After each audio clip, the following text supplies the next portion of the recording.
চলো লীলা মাধুর্যের মধ্যে প্রবেশ করব। এই জায়গায় বলতে গিয়ে যা বলবো, সবার যেখান থেকে আমরা এসেছি, আমাদের বাড়ি হচ্ছে পশ্চিম মেদিনীপুর। মেদিনীপুর জেলাটা শেষ হয়ে গেলে, মানে একদম জঙ্গলমহলের দিকে থাকি আমরা, মেদিনীপুর জেলাটা শেষ হলে একটা জেলা পড়ে, জেলাটার নাম হচ্ছে বাঁকুড়া জেলা। বাঁকুড়াতে একটা ছোট্ট গ্রাম আছে, যে গ্রামটার নাম হচ্ছে বিষ্ণুপুর। খড়গপুর থেকে ট্রেন ধরে যেতে হয়, বিষ্ণুপুর নামে স্টেশন আছে। আপনি স্টেশনে নামার পরে যদি কোনো টোটোওয়ালা বা অটোওয়ালাকে 20 টাকা বা 25 টাকা দেন, ও আপনাকে বিষ্ণুপুর গ্রামে নিয়ে যাবে। আপনি যখনই বিষ্ণুপুর গ্রামে প্রবেশ করবেন, প্রবেশ করার সঙ্গে সঙ্গে দেখবেন ওপরে বড় করে একটা সাইনবোর্ড দেওয়া আছে, সেখানে লেখা আছে আপনি ঐতিহাসিক বিষ্ণুপুরে প্রবেশ করছেন। কেন ঐতিহাসিক? গ্রামের মধ্যে প্রবেশ করে আপনি রাস্তার দুদিকে তাকিয়ে দেখবেন গ্রামের মা বোনেরা বসে আছে, পোড়ামাটির তৈরি জিনিস বিক্রি করছে। বিষ্ণুপুরের পোড়ামাটির তৈরি জিনিস জগৎ বিখ্যাত, সবাই কিনে নিয়ে যায়। আর এই বিষ্ণুপুরে আরেকটা বিখ্যাত জিনিস আছে, ভগবানের সাক্ষাৎ বিগ্রহ বিষ্ণুপুরের মাটিতে। কেন সাক্ষাৎ বিগ্রহ বলছি কেন না, ভগবান নিজে করুণা করে এসে গিয়েছে বিষ্ণুপুরের মাটিতে। কেন জানেন? আপনাদের যে মন্দির সামনে আছে, মা মহামায়া দাঁড়িয়ে আছে মন্দিরে, এই মন্দিরের ভগবানকে, এই মন্দিরের মা মহামায়াকে প্রতি বছর একবার করে রং করতে হয়, পরিষ্কার করতে হয়, কাপড় পরাতে হয়। বিষ্ণুপুরে যে ভগবান দাঁড়িয়ে আছে মন্দিরের মধ্যে, আজকে 450 বছরেরও বেশি পুরনো হয়ে গেছে, একইভাবে একই আসনে দাঁড়িয়ে আছে, কোনোদিন তাকে রং করা হয়নি, কোনোদিন সাজানো হয়নি। আপনি কালকে সকালবেলায় গিয়ে যদি দেখেন, আপনি দেখলে ভাবতেন এইমাত্র কিনে এনে কেউ বাজার থেকে বসিয়ে দিয়েছে। যদি বিশ্বাস না হয় এক্ষুনি মোবাইলে নেটে সার্চ করে দেখুন, এক্ষুনি দেখতে পাবেন ভগবানের লীলা বিগ্রহ এত সুন্দর দাঁড়িয়ে আছে। যে ভগবান বিষ্ণুপুরের মাঝে দাঁড়িয়ে আছে, সেই ভগবান অন্য কেউ নয়, সে ভগবান হচ্ছে সাক্ষাৎ মদন মোহন। কার হাত ধরে প্রতিষ্ঠা পেয়েছে? রাজা গোপাল সিংহের হাত ধরে প্রতিষ্ঠা পেয়েছে। লীলা মাধুর্য হরিবাসরের এই সুন্দর রাত্রিকালীন এত সুন্দর ভক্ত সভা পরিবেশে দাঁড়িয়ে লীলা পুরুষোত্তম বিষ্ণুপুরের মদন মোহন। হরিবল হরিবল হরিবল। আমি বলতে গিয়ে সবাটাকে একটা কথাই তুলে ধরবো সকলের সামনে। আজ থেকে 450 বছরেরও বেশি পূর্বে বাঁকুড়া বিষ্ণুপুরের মাটিতে একজন ক্ষত্রিয় বাড়ির ব্রাহ্মণ বাস করত, যে ব্রাহ্মণের নাম ছিল সনাতন দাস। ভগবান 4টে জাতি সৃষ্টি করেছেন। গীতায় বললেন চতুর্বর্গং ময়া সৃষ্টম গুণ ও কর্ম বিভাগস, আমি জীবের গুণ আর কর্ম দেখে 4টে বর্ণের সৃষ্টি করেছি। ভগবানের মুখ থেকে ব্রাহ্মণ, বুক থেকে ক্ষত্রিয়, উরু থেকে বৈশ্য, চরণ থেকে শূদ্রের জন্ম হলো। আচ্ছা আসতে, তাহলে ভগবানের পা থেকে কার জন্ম হয়েছে? আমাদের। আমি গোপাল কৃষ্ণ পাল, আমি তো ব্রাহ্মণ নয়, আমিও শূদ্র। আচ্ছা, পা থেকে জন্মালে বুঝি ছোট হয়? পা থেকে জন্মালে যদি ছোটই হয়, তাহলে বাড়িতে গুরুদেব আসলে কোথায় প্রণাম করো? কেন মাথার সঙ্গে ঠোকাঠুকি করো না কেন? গুরুদেবের মাথা বাড়ির লোকের মাথা ঠুকে দাও পায়ে। বিশ্বকবি রবীন্দ্রনাথ ঠাকুর বললেন, আমি আসিব যাইব তোমার চরণ সেবিব, আমি তোমার পেটে হাত বুলাবার জন্য আসবো, কোথাও বলেন। শূদ্র ভগবানের পা থেকে জন্ম। পা থেকে জন্ম মানে এই নয় যে শূদ্র 3 বর্ণের পা টিপবে। পা থেকে জন্ম মানে হলো এটা, ব্রাহ্মণ যে ঘন্টাটা বাজায়, কে বানায়? শূদ্র। এখন তো কদিন আগে টিভিতে খবরে দেখছিলাম, ব্রাহ্মণ দেখি সে আবার মাথায় একটা সাদা রুমাল জড়িয়ে ইফতার পার্টিতে চলে এরকম করে বসে আছে। আয় রে ব্রাহ্মণ রে, ও হে, আহা হা। দেখে এদেরকে কষ্টও লাগে, এরা কত নিচে নামবে, আর কি দুঃখ বেচারার মনে। যাক ঠিক আছে, ব্যাংক বানাতে হবে তো, কিছু করার নাই। হ্যাঁ, গিয়ে বসেছে। মনে রাখবেন, যার যেটা কর্ম তাকে সেইটা করতে হবে। যাকে যে জায়গায় খাটে, কেউ বা মাঠে, কেউ বা ঘাটে, কেউ রাজপাটে, ওই খাটে কি কুবজা খাটে, যে খাটে রাধা রানী খাটে। তাহলে ব্রাহ্মণ যে ঘন্টাটা বাজায়, কে বানায়? শূদ্র। ক্ষত্রিয় যুদ্ধ করে দাড়ি তলোয়ার নিয়ে, কে বানায় তলোয়ারটা? শূদ্র।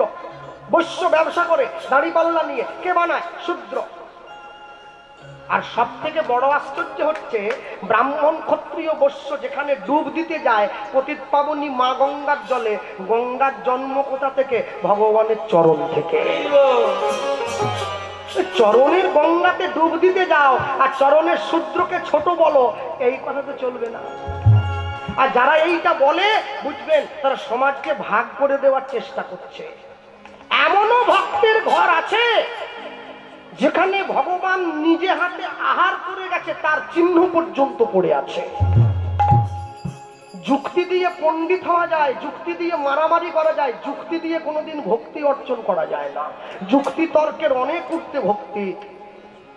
সনাতন ধর্মের ক্ষত্রিয় বাড়ির যে ব্রাহ্মণ ছিল তার নাম ছিল সনাতন দাস। সনাতন দাস কি করতেন? তিনি পেশায় যোদ্ধা ছিলেন, দেশকে রক্ষা করতেন, যুদ্ধ করতেন। তিনি কর্ণাটকে যুদ্ধ করতে গিয়ে একটা ক্ষত্রিয় বাড়ির মেয়েকে পছন্দ করে বাড়িতে বিয়ে করে এনে তুলেছিলেন। মেয়েটির নাম ছিল শিলাবতী।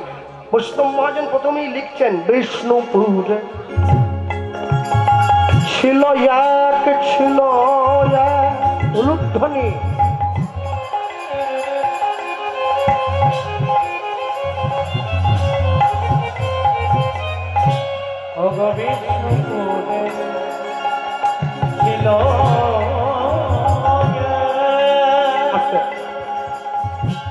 মালাটা তো আমার গলার যে মালাটা এটা মায়েরই পাওয়ার কথা। হ্যাঁ, খুলে দিয়ে দিলাম। বহু কষ্ট করে আমার কীর্তন শিখিয়েছে, এই মালাটা তার পাওয়া। বিষ্ণুপুর ছিল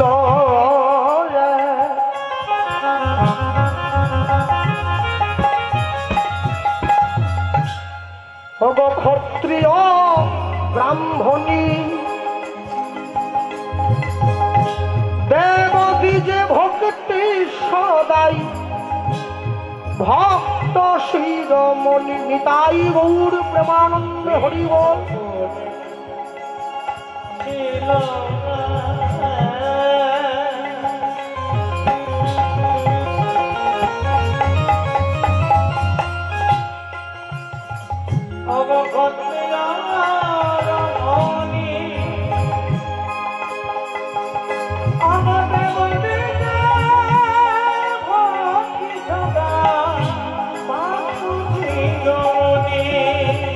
সদা কৃষ্ণ কৃষ্ণ কৃষ্ণ বলে নিতাই গৌর হরি বল।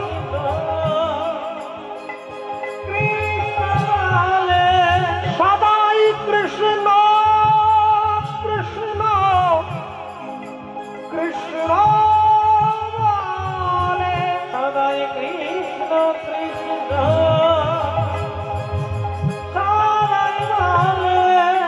ভাসে সদাই নয়ন জলে।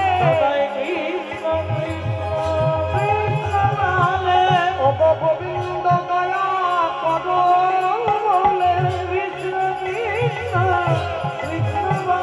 বলি তুমি কৃষ্ণ আমার হলে বলে। আমি কৃষ্ণ তোমার হলাম বলে আমায় রেখো তোমার চরণ তলে। বলি আমি তোমার হলাম বলে কৃষ্ণ কৃষ্ণ কৃষ্ণ বলে, কৃষ্ণ কৃষ্ণ কৃষ্ণ বলে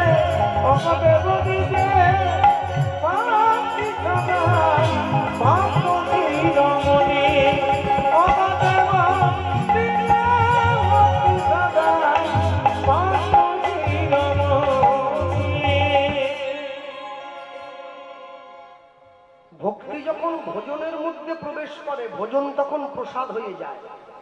ভক্তি যখন ঘরের মধ্যে প্রবেশ করে ঘর তখন মন্দির হয়ে যায়। ভক্তি যখন জলের মধ্যে প্রবেশ করে জল তখন চরণামৃত হয়ে যায়। ভক্তি যখন দেহে প্রবেশ করে পা তখন চরণ হয়ে যায়। আর ভক্তি যখন সম্পূর্ণ দেহে বিরাজ করে মানুষ তখন সাধু হয়ে যায়। মনে রাখবেন, যারা বসে আছেন যে সমস্ত বাবা মায়েরা, আপনারা চাইলে কিন্তু আপনাদের বাড়ির ছেলে মেয়েদেরকে ডাক্তার, ইঞ্জিনিয়ার, উকিল, ব্যারিস্টার তৈরি করতে পারেন, আমি না বলবো, কিন্তু চাইলেই বাড়ির ছেলে মেয়েদেরকে ভক্ত তৈরি করতে পারবেন না। ভক্ত হওয়া বড় শক্ত। পণ্ডিত রয়েছে বসে, গাছের ফল গাছে রয়েছে, বৃন্ত পড়েছে খসে। মানুষের জীবনে চাওয়া অনেক, কিন্তু পূরণ করবার মালিকটা সে। কেন? সবার আগে দেখতে হবে আমি যে জিনিসটা চাইছি সেটা চাওয়ার মতো আমার যোগ্যতা আছে কিনা। আমি যদি যোগ্যতা না রেখে চাই, অনুকূলচন্দ্র ঠাকুর একটা কথা বলেছিলেন, যোগ্যতা নাই দাবি করে বেঘর পথে তারাই মরে। যার যোগ্যতা নাই কিন্তু দাবি অনেক, তার জীবনে মৃত্যু খুব অবশ্যম্ভাবী। কেন মনে রাখবে, আজকে যারা বাড়ির ছেলে মেয়েদেরকে পড়াশুনো শেখাচ্ছেন, কিন্তু পড়াশুনো শেখানোর সঙ্গে সঙ্গে চাকরি বাকরি করাবেন, উন্নত তৈরি করবেন, কিন্তু একবার বুঝে দেখবেন বাড়ির ছেলে মেয়েদের মধ্যে সংস্কার দিচ্ছেন কি? কদিন আগে দেখেননি টিভির পর্দায় 4 বছরের ছোট একটা ছেলে এসে শনি চ্যানেলে দাঁড়িয়ে বলেছিল, হাই হ্যালো ছাড়ো, হরে কৃষ্ণ বলো। ভাগবত দাস ব্রহ্মচারী বৃন্দাবন থেকে এসেছে, মাথায় টিকি আছে, মাথা নেড়া, ধুতি পাঞ্জাবি পরা, গলায় তুলসীর মালা দেও, লোকে আমায় ভিডিওটা পাঠাচ্ছে। দাদা দেখো, শুধু দেখো 4 বছরের ছেলে কি বলাটাই না বলছে। নেহা কক্করকে বলছে হাই হ্যালো ছাড়ো, হরে কৃষ্ণ বলো। তাহলে ওটা নিয়ে তুমি লাফালাফি করছো কি জন্য? 4 বছরের ছেলে হরে কৃষ্ণ বলে, 80 বছরের বুড়ো সোনারপুর বাজারের মোড়ে বসে তাস খেলে, তার বোধ হয়নি। 4 বছরের ছেলের বোধ হয়ে গেল, 80 বছরের বুড়োর বোধ হয়নি, সে তাস খেলছে। সে যেন আমার জীবনে এখনো বহুদিন বাকি আছে। হ্যাঁ, আর কবে বুঝবে? আর কবে বুঝবে? ভালো লাগুক আর না লাগুক রোজ খাবে তিতা, ইচ্ছা করুক আর না করুক রোজ পড়বে গীতা। তবে তো জীবনের শেষে মরে যাওয়ার পরে বুকে গীতা দিয়ে লাভ হবে। যে জীবনে গীতা পড়েনি, মরে যাওয়ার পরে তার বুকে একটা গীতা দিয়ে দিবে, আর তখন কি হবে? হ্যাঁ, তখন কি? তখন লাভ নেই। বেঁচে থাকতে গীতা পড়ো। যখন বাবা মা বেঁচে থাকে, বাবা যখন বেঁচে থাকে তাকে তখন দুটো খেতে দাও। বাবা মরে যাওয়ার পরে পাড়ার লোক ডাকিয়ে খাইয়ে লাভ নেই, বাবা তো পেল না। মা যখন বেঁচে থাকে তখন মায়ের গলায় একটা মালা দিতে হয়। মা মরে যাওয়ার পরে মায়ের ছবিতে মালা দিয়ে কি হবে? মা তো পেল না। যখন তুমি বেঁচে থাকবে, যখন তোমার যৌবন, তখন করবে গোবিন্দ ভজন। কেন? তখন তোমার এক মন। আর যখন তুমি বুড়ো হয়ে যাবে, নানা রোগ ব্যাধিতে দেহ হবে অচেতন, তখন তুমি বুঝবে ভবে আসা আমার অকারণ। আমি অনেক ক্ষেত্রে অনেক মানুষকে দেখেছি, জীবনে যতবার তাকে বলি যে ভাই এবারে একটু হরিনাম করলে হতো না, বলে এখনো দেরি আছে, সময় এখনো বাকি আছে। হ্যাঁ, আরে পরীক্ষিত মহারাজ তবু জানতে পেরেছিল আমি 7 দিন পরে মরবো, আমি তো সেটাও জানি না 7 মিনিট পরেও মরে যেতে পারি। তাহলে আমি যদি নিজের মৃত্যু খবর জানতে না পারি, এই জীবন নিয়ে এত অহংকার কিসের? এই জীবন নিয়ে এত গর্ব কিসের? যে দেহ আপন জ্ঞানে যতন করো রাত্রি দিনে, সাজাও কত ভূষণ আবেশ, পরমাত্মা ভগবান যেদিন হবে অন্তর ধ্যান, শ্রীগাল কুকুরের ভুক্ত অবশেষ। মনে রাখবে, আজকে ইউটিউব এসেছে, ইউটিউবের দৌলতে এত কীর্তনের প্রচার বেড়েছে, গ্রাম থেকে গ্রামান্তরে কোনায় কোনায় মানুষ দেখছে।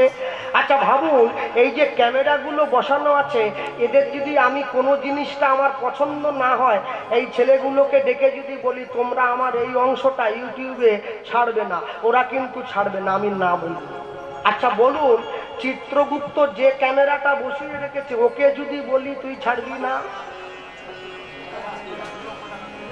2 লাখ টাকা দিচ্ছি, বলে আমি ঘুষ খাইনি দাদা, আমি ছাড়বো। ও যা হবে, পৃথিবীতে একমাত্র কর্মচারী চিত্রগুপ্ত যে ঘুষ খায় না। হ্যাঁ, চিত্রগুপ্ত লোকে মানব জীবনের যত চিত্র আছে যে গোপন করে রেখে দেয়, সেই চিত্রগুপ্ত। ও ঠিক সময়ে গিয়ে প্রকাশ করে দেবে। হ্যাঁ, তুমি একাদশীর দিন ডিম ভাজা করে খেয়েছিলে, ও ঠিক ছবি তুলে রেখেছে ছেড়ে দেওয়ার জায়গায়। ও ছেলের মা আবার ছেলেকে সাহস যোগাচ্ছে, ও না জেনে খেলে কিছু হবে নি, খেয়ে নি দেখিনি। মামা বাড়ির আবদার, ভগবান যেন মাসির ছেলে হয়। না জেনে আগুনে হাত দিলে আগুন তাকে পোড়াবে, আর না জেনে হাত দিলে চুপুর দিয়ে দেখিনি। এত সোজা না, এত সোজা নয়। কেন? সব সময়ের জন্য মনে রাখবেন, আইনের চোখ কালো কাপড়ে বাঁধা। কোর্টে গিয়ে দেখলাম। আচ্ছা বলুন, কালো কাপড়ে বাঁধা, আমার মাকে প্রশ্ন করেছিলাম, মা বলে কি ওই কাপড়টা কালো না দিয়ে লাল দিলে হতো না, নীল দিলে হতো না, হলুদ দিলে হতো না, কালো কেন? মা খুব সুন্দর উত্তর দিয়েছে আমার। বলছে জানিস, কালো একটা এমন রং যা জগতের সমস্ত রংকে ঢাকা দিয়ে দিতে পারে, তাই ওটা কালো কাপড়। অন্যায় কিন্তু কালো হয়, অন্যায় কোনোদিন সাদা নয়। কালো টাকা, কালো সম্পত্তি, সব কালো। তা বলে আবার এটা বলো না তারা কপালে কালো স্বরূপ করে আছে, তিলকটা কালো বলে খারাপ। স্কুলের ব্ল্যাকবোর্ডের পিছনের রংটা কিন্তু কালো, কিন্তু যে কালোকে আমরা খারাপ বলি সেই কালোটাই লক্ষ্য জাতির ভবিষ্যৎ নির্ধারণ করতে সাহায্য করে, তার উপরেই লেখাটা হয়। মনে রাখবে, যারা দেবাদিদেব মহাদেবের সুতো, ব্রহ্মচর্যের সুতো গলায় ধারণ করেছেন, সাদা সুতো, হ্যাঁ, মহাদেবের কাছে যখন যাবেন প্রণাম করবেন, এই সুতোটা বেঁধে যখন উপবাস করে তাতে জল দেবেন মহাদেবের মাথায়, তার কাছে গিয়ে চাইবেন, প্রভু হে দেবাদিদেব মহাদেব, আমরা যেন তোমার মতো করে নিজের সংসারটাকে পরিচালনা করতে পারি। মহাদেবের দিকে তাকিয়ে দেখলেন না, গলায় সুতো বেঁধে নিলেন, তাকিয়ে দেখুন মহাদেবের মেয়েকে। মহাদেবের মেয়ে হচ্ছে লক্ষ্মী, লক্ষ্মীর বাহনকে পেঁচা। আচ্ছা তাই যদি হয় তাহলে মহাদেবের ছেলেকে, তার নাম গণেশ, গণেশের বাহনকে ইঁদুর। বাস্তব জগতে আমরা দেখি পেঁচা ইঁদুর ধরে খায়, পেঁচার খাওয়া দিয়ে ইঁদুর। আচ্ছা মহাদেবের সংসারে কোনোদিন দেখেছো নাকি এই ইঁদুরটা বসে আছে, পেঁচা গিয়ে ওকে ঠোকরাচ্ছে? এই হচ্ছে মহাদেবের সংসার। মহাদেবের গলায় কে আছে? সাপ। মহাদেবের ছেলেকে কার্তিক, তার বাহনকে ময়ূর। কোনদিন দেখেছেন নাকি ময়ূর গিয়ে সাপটাকে ঠক্কর দিচ্ছে? মহাদেবের কপালে মাথায় কে আছে? গঙ্গা। চোখে কে আছে? আগুন। দেখেছো গঙ্গা এসে আগুনটাকে নিভিয়ে দিচ্ছে। এই হচ্ছে মহাদেবের সংসার। হ্যাঁ, আজকে যদি এই যে সীতাকুণ্ড হরিণ, এই যে আপনাদের সুধী নাটাগাছি হরিনাম কমিটির সদস্যবৃন্দরা মনে করে এতদিন তো কীর্তন হলো, আগামী বছরে কীর্তন করাবো না, সন্ধ্যেবেলা আমরা অনুরাগের ছোঁয়া সিরিয়ালের নায়িকা নিয়ে আসবো, প্যান্ডেল খুলে দিতে হবে, যা লোক হবে। হ্যাঁ, নায়িকার একটু হাত ধরবো, একটু ছবি তুলবো, সেলফি। হ্যাঁ, আচ্ছা বলুন, এত কষ্ট করে নায়িকাকে দেখে অটো ভাড়া করে বাড়ি গেলেন, কোনো কোনো মায়ের শাড়ির আঁচল পর্যন্ত ছিঁড়ে গেছে ভিড়ের চোখে। কালকে সকালবেলা ঘর থেকে প্রণাম করে যখন কাজে বেরোবেন, অনুরাগের ছোঁয়ার নায়িকাকে প্রণাম করবেন তো? কাকে প্রণাম করবেন? মহাদেবের বাগছাল মাখা, খালি গায়ে ছাই মাখা ছবিটা।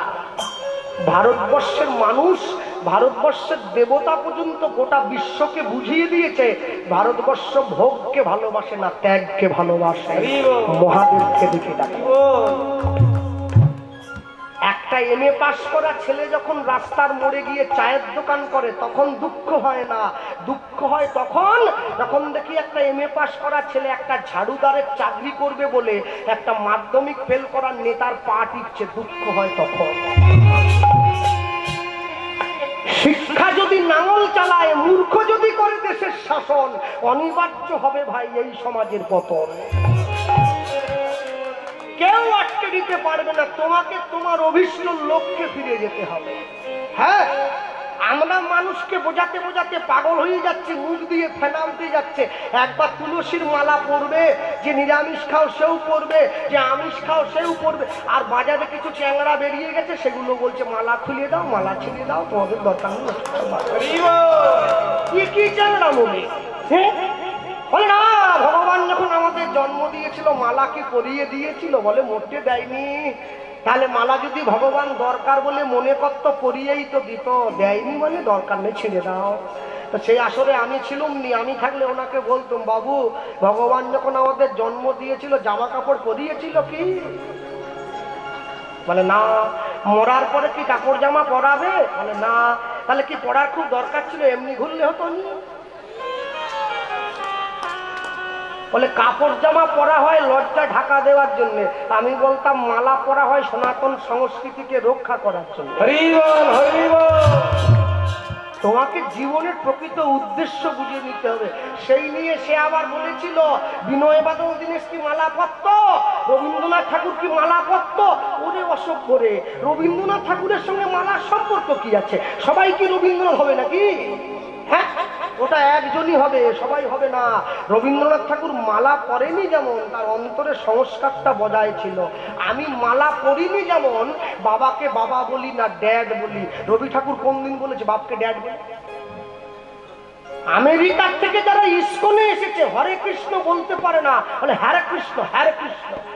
কিন্তু দুঃখটা কি জানে, ওরা বলতে পারে না তুমি বলে, আমি বলতে পারি কিন্তু বলি না। দুঃখ জীবনে সব থেকে প্রেম সে বলবে, আনন্দের সঙ্গে বলবে, হাসি মাখা বদনে ছলো ছলো নয়নে, হাসি মাখা বদনে ছলো ছলো নয়নে, আনন্দ কাননে মন ভময়নি হরি বলো মনি রে আমার, হরি হরি হরি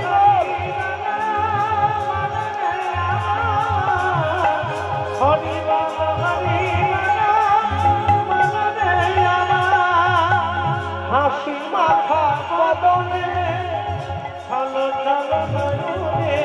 বাহু তুলে বলো, আচ্ছা আচ্ছা হাত তুলে গেল সবাই, তালি দেওয়া যায়, দাও ধরে দাও। হাসি মাখা বদনে ছলো ছলো নয়নে,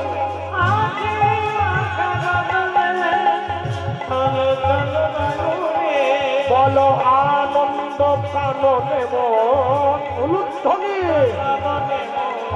ভময়নি গান, হরি বলো মনে রে আমার, হরি বলো হরি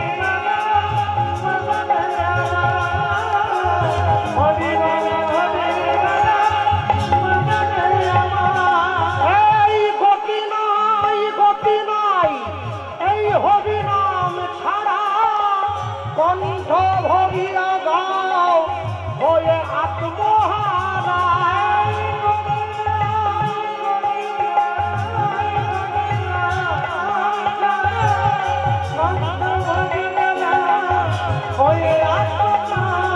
দেখো গতি নাই এই হরি নাম ছাড়া, কণ্ঠ ভরিয়া গাও হয়ে আত্মহারা।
যত অহংকার হরিবল হরিবল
স্বামীর সঙ্গে এক সংসারে থাকতে গিয়ে দিন যায়, মাস যায়, বছর যায়, মা হয়ে গিয়েছিল সন্তান সম্ভবা মা। যেদিন থেকে মা জানতে পেরেছে আমার গর্ভে সন্তান এসেছে, সেদিন থেকে গোবিন্দ চরণে গিয়ে নয়নের জলের পরিমাণটা বাড়িয়ে দিয়েছে। ভগবানকে বলছে, প্রভু ছেলে হোক আর মেয়ে হোক সেটা আমি খোঁজ নেব না, একটা জিনিসই চাইব, কেন ও প্রকৃত কৃষ্ণ ভক্ত হয়ে তোমার সেবাটা করতে পারে।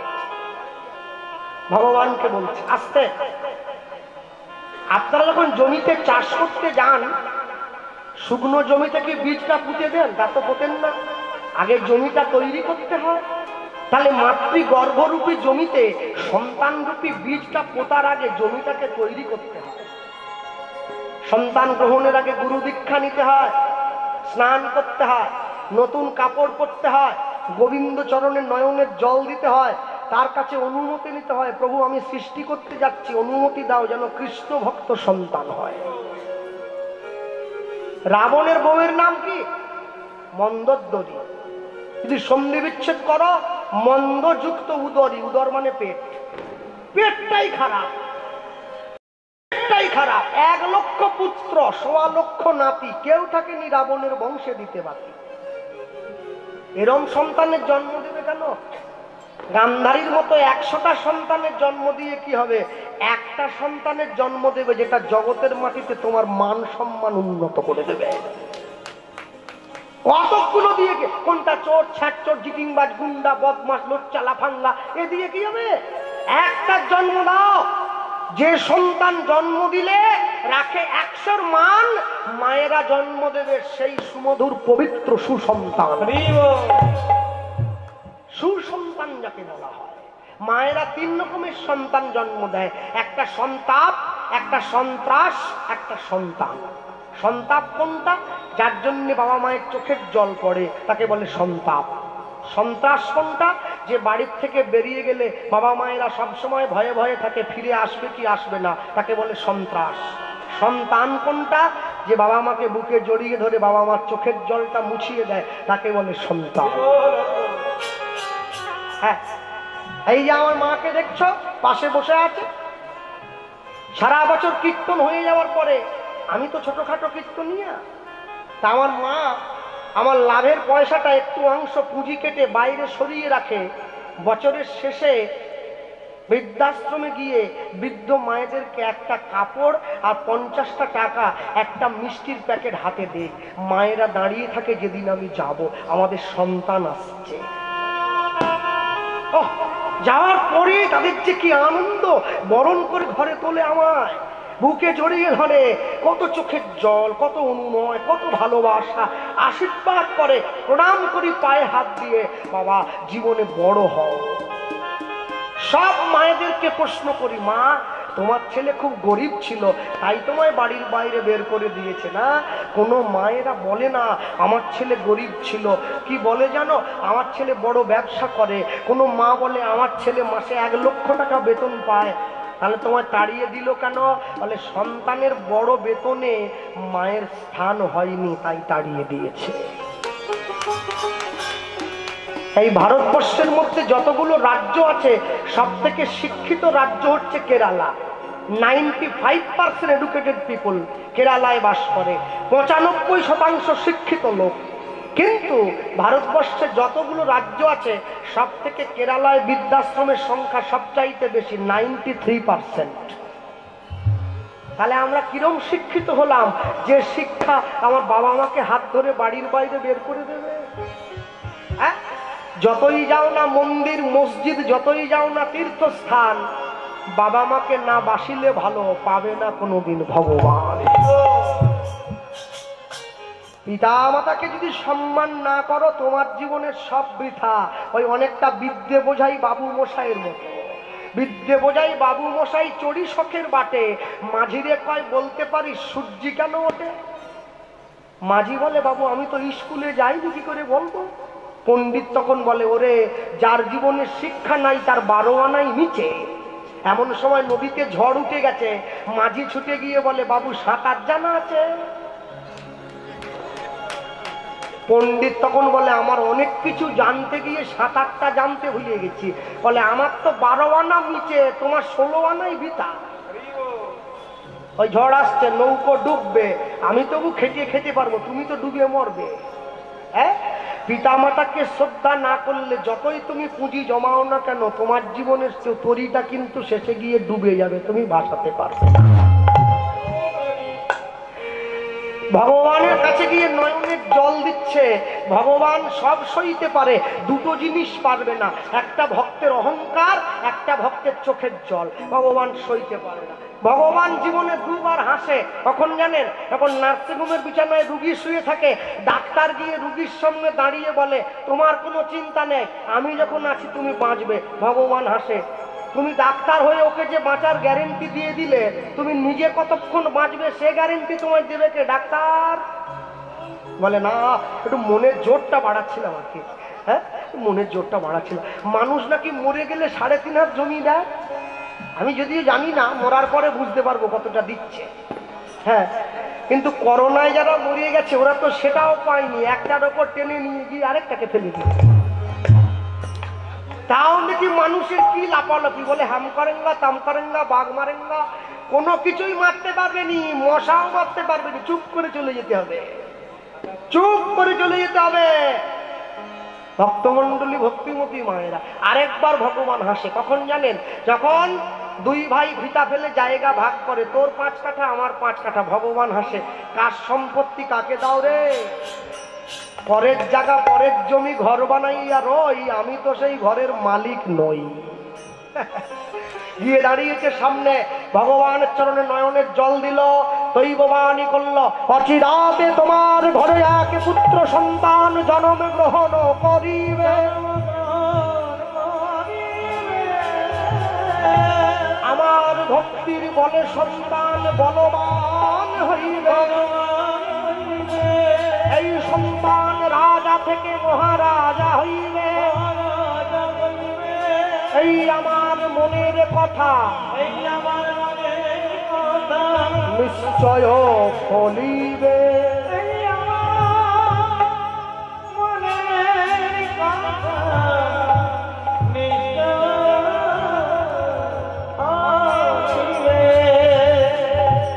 ভগবান মাকে দৈববাণী করে বলল তোমার ঘরে একটা পুত্র সন্তান জন্ম নেবে। পিতামাতার মৃত্যুর পরে পিতামাতাকে পিণ্ড দান করে পুত নামে নরক থেকে উদ্ধার করে বলে সন্তানকে বলা হয় পুত্র। এরপরে ভগবান বললেন এই ছেলেটা রাজা নয়, এই ছেলেটা মহারাজা হবে। এইটা ভগবানের কথাটা মা মেনে নিতে পারলো না। কেন? রাজার ছেলে রাজা হয়, গরিবের ছেলে কোনোদিন রাজা হয় না।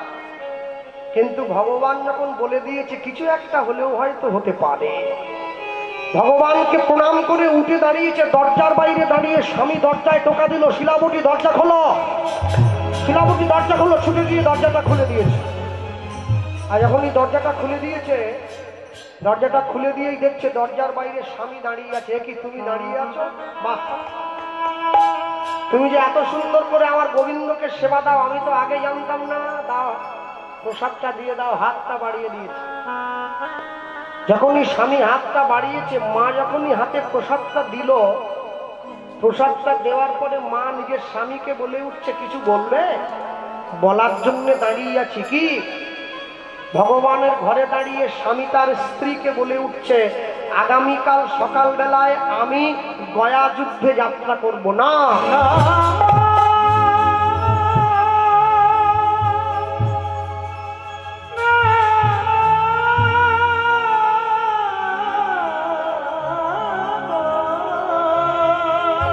ছুটে গিয়ে নিজের স্বামীর চরণটা জড়িয়ে ধরল, অগ্নি সাক্ষী করে 7 পাক ঘুরে তুমি আমাকে তোমার স্ত্রী বলে গ্রহণ করেছ, বর্তমানে তোমার ঔরসে আমি 9 মাসের সন্তান সম্ভবা মা। ভক্তমন্ডলী মায়ের আগেকার দিনে নিয়ম ছিল মাতৃগর্ভে সন্তান থাকলে সেই মায়ের স্বামীকে কোনো জীব হত্যা করতে দেওয়া হতো না, যার জন্য সে সময়কার সন্তানগুলো এত ভালো ভালো হয়েছে। খাতায় লিখে নিন, জগতে যত ভালো সন্তানকে দেখছেন, কি ছেলে কি মেয়ে, সমস্ত ভালো সন্তানের মূলে আছে একটা করে ভালো মা। মা যদি ভালো হয় তার সন্তানকে ভালো হতেই হবে, খারাপ হওয়ার কোনো জায়গা নেই। হিরণ্যকশিপু দৈত্য ছিল, ছেলেটা প্রহ্লাদ হয়ে গেল, মা কয়াধু বড্ড ভালো ছিল। রাবণের বাবা বিশ্বস্র বা মুনি ছিল, ছেলেটা রাবণ হয়ে গেল, মা নিকষাটা বড্ড খারাপ ছিল। তাকিয়ে দেখো, কৌশল্যার মতো মা পেয়েছে বলে ছেলেটা রামচন্দ্র হলো, দেবকীর মতো মা পেয়েছে বলে ছেলেটা কৃষ্ণ হলো, শচী মায়ের মতো মা ছিল বলে ছেলেটা মহাপ্রভু হলো। শুধু তাই নয়, সারদা দেবীর মতো মা পেয়েছে বলে ছেলেটা বিশ্বকবি রবীন্দ্রনাথ হলো। প্রভাবতী দেবীর মতো মা ছিল বলে ছেলেটা সুভাষচন্দ্র বসু হলো। ভগবতী দেবীর মতো মা ছিল বলে ছেলেটা বিদ্যার সাগর হলো। বিদ্যার সাগর হলো। ফল যদি ভালো হয় জল ভালো হবে, গাছের গোড়া যদি ভালো হয় ফল ভালো হবে, মা যদি ভালো হয় সন্তানকে ভালো হতেই হবে। বিদ্যাসাগরের পদবী ছিল ঈশ্বরচন্দ্র বন্দ্যোপাধ্যায়, আমার বাড়ি থেকে 20 কিলোমিটার দূরে বাড়ি, বীরসিংহ গ্রাম। বিদ্যাসাগরের পদবী ছিল ঈশ্বরচন্দ্র বন্দ্যোপাধ্যায়। একজন বিধবা মেয়েকে বিয়ে করেছিলেন যার নাম দীনময়ী বন্দ্যোপাধ্যায়। বিদ্যাসাগরের ছেলের নাম নারায়ণ চন্দ্র বন্দ্যোপাধ্যায়, ছেলে বন্দ্যোপাধ্যায়, বৌমা বন্দ্যোপাধ্যায়, নাতি বন্দ্যোপাধ্যায়, মা বন্দ্যোপাধ্যায় নয়, ভগবতী দেবী। বিদ্যাসাগরের মতো দেবতুল্য সন্তানকে গর্ভে ধরে মা ওই বন্দ্যোপাধ্যায় পদবীতে আটকে থাকেনি, দেবীতে পরিণত হয়েছে। মা যদি ভালো হয় তার সন্তানটাকে ভালো হতেই হবে, খারাপ হওয়ার কোনো জায়গা থাকে না। ছুটে গিয়ে নিজের স্বামীর চরণটা জড়িয়ে যখন ধরেছে, আস্তে আমি একটা ছোট্ট কথা আপনাদের মনে করিয়ে দেই। ভারতবর্ষে উত্তরাখণ্ড বলে একটা জায়গা আছে, ওই জায়গার আশেপাশে, আমার ঠিক সঠিক জায়গার নামটা মনে পড়ছে না, একটা শিবের মন্দির আছে, যে শিব মন্দিরটার নাম হচ্ছে বাইজিনাথ শিব মন্দির বা বাইজনাথ শিব মন্দির। এই মন্দিরটা বানিয়েছিলেন ইংরেজ আমলে একজন ইংরেজ, যার নাম ছিল মিস্টার মার্টিন। 1941 সালে যখন ইংরেজরা এসেছিল ভারতবর্ষে, এসে যখন পাঠানদের সঙ্গে যুদ্ধ করতে গিয়েছিল, প্রত্যেকদিন মিস্টার মার্টিন তার স্ত্রীকে একটা করে চিঠি লিখতো, আমি ভালো আছি তুমি চিন্তা করো না। হঠাৎ করে চিঠি আসাটা বন্ধ হয়ে যায়, ইংরেজ সাহেবের স্ত্রী চিন্তায় পড়ে যায়। কয়েকজন বাঙালি গিয়ে বলেছিল যে মা, আপনি আমাদের পাশে একটা শিব মন্দির আছে, দেবাদিদেব মহাদেব খুব জাগ্রত, আপনি তাকে গিয়ে একটু জানান না নিজের স্বামী যাতে সুস্থভাবে ফিরে আসে। নিজের স্বামীর প্রাণ বাঁচাবার জন্য ইংরেজ বাড়ির স্ত্রী হয়ে দেবাদিদেব মহাদেবের চরণে গিয়ে লুটিয়ে পড়েছিল। 1 সপ্তাহ পরে চিঠি এসেছে, আমি ভালো আছি তুমি চিন্তা করো না। তার 7 দিন পরে যুদ্ধক্ষেত্র থেকে সজীব অবস্থায় সুস্থ শরীরে নিজের স্বামী ঘরে ফিরে এসেছে। তুমি কি করে বেঁচে ফিরলে? বলে যুদ্ধ করতে করতে আমরা অনেকটা এগিয়ে গিয়েছিলাম। স্বামী তার স্ত্রীকে বলেছে যুদ্ধ করতে করতে আমরা অনেকটা এগিয়ে গিয়েছি, হঠাৎ করে পাঠান সৈন্যরা আমাদের ঘিরে ধরেছিল, আমরা বুঝেছিলাম মৃত্যু আমাদের অসম্ভব হবেই হবে, মৃত্যু কেউ আটকাতে পারবে না।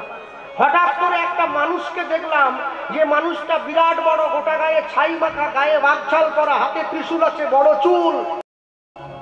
সে এসে সমস্ত পাঠান সৈন্যদের পিছু হটিয়ে দিয়েছে, আমাদেরকে প্রাণে বাঁচিয়েছে। মা বুঝে নিয়েছে বাইজিনাথ মন্দিরে যে শিবের ছবিটা আছে সেই মানুষটার কথাই বলছে। নিজের স্বামীর হাত ধরে মন্দিরে নিয়ে গিয়ে বলেছিল, এই মানুষটাই কি তোমাকে বাঁচাবার জন্য ছুটে গিয়েছিল?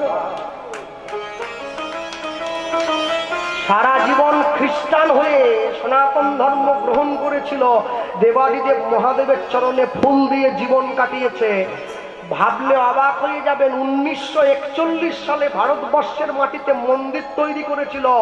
শিব মন্দিরটার বাজেট ছিল 15,000 টাকা, 1941 সাল। এখনো সেই মন্দিরটা আছে। তাহলে তোমরা বলো, যারা আমেরিকার থেকে এসে, ইংল্যান্ড থেকে এসে সনাতন ধর্মের মানুষের, সনাতন ধর্মের দেবদেবীদের প্রেমে পাগল হলো, আমি সেই ঘরের ছেলে হয়ে, সেই মাটিতে জন্ম হয়ে কি করে যীশু খ্রিস্টের জন্মদিনে ঝাউ গাছে চুনি লাইট দিয়ে সাজিয়ে হ্যাপি খ্রিসমাস বলে কোমর দুলিয়ে লেগে পড়ি? 33 কোটি দেবদেবী আছে ভারতবর্ষে, এরা যিশুর লুঙ্গি ধরে খাটাখাটি কেন করছে আমি বুঝতে পারছি না। হ্যাঁ, বাড়ির ছেলে মেয়ের জন্মদিনে কেক কাটবে না, পারলে মিষ্টি বিতরণ করবে, মোমবাতি নেভাবে না, পারলে প্রদীপ জ্বালাবে, সমাজকে প্রকৃত সংস্কার দান করবে। মা যখনই ভগবানের ঘরে দাঁড়িয়ে কথাটা বলেছে, স্বামী বলে উঠল, আমি তোমায় কথা দিচ্ছি 7 দিনের মধ্যে আমি ফিরে আসব। যদি যুদ্ধক্ষেত্র গিয়ে আমার মৃত্যু হয়, আমি তথাপিও কোনো জীব হত্যা করবো না। নিজের স্ত্রীকে বুঝিয়ে দিয়ে স্বামী চলে গেল। 1 দিন 2 দিন করে 7 দিন কেটে গিয়েছে। 8 দিনের দিন সকালবেলায় মা রান্না করে ভগবানকে ভোগ দিয়ে বসে আছে, স্বামী এলে একসঙ্গে প্রসাদ পাবে। সকাল গড়িয়ে দুপুর হলো, দুপুর গড়িয়ে বিকেল হলো, বিকেল গড়িয়ে সন্ধ্যে হয়ে গেল, স্বামী এলো না। সন্ধ্যেবেলায় মা তুলসী তলায় প্রদীপটা নিয়ে দিতে যাচ্ছে, পাষাণ বলিয়া ডাকিছ যারে, সে তো পাষাণ নয়, ডাকিতে ডাকিতে হৃদয় ঝুলিলে পাষাণ কথা কয়। হরি তাই বন্ধু হরি ওম, সে তো পাষাণ কাঁদিতে নয়ন ঝুলিলে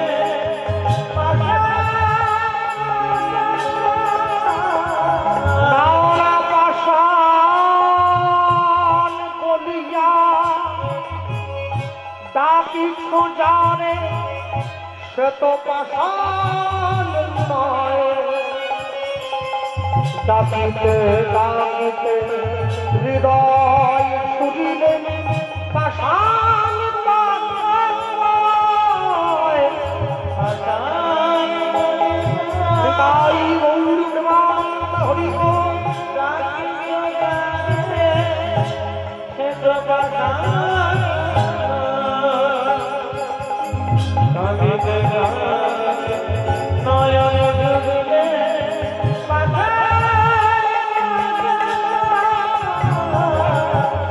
আমি পাষাণ নই, আমি পাষাণ নই, আমি পাষাণ নই, আমি পাষাণ নই, আমি পাষাণ, আমি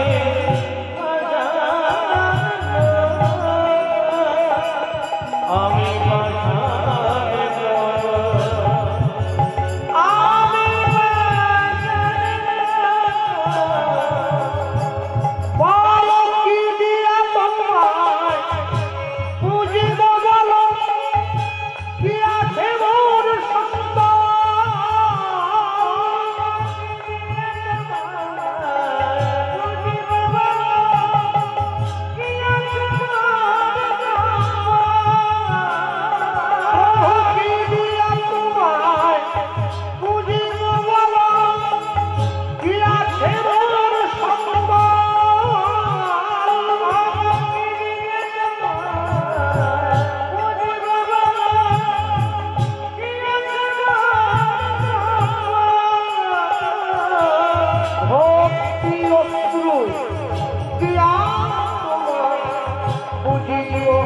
চরণ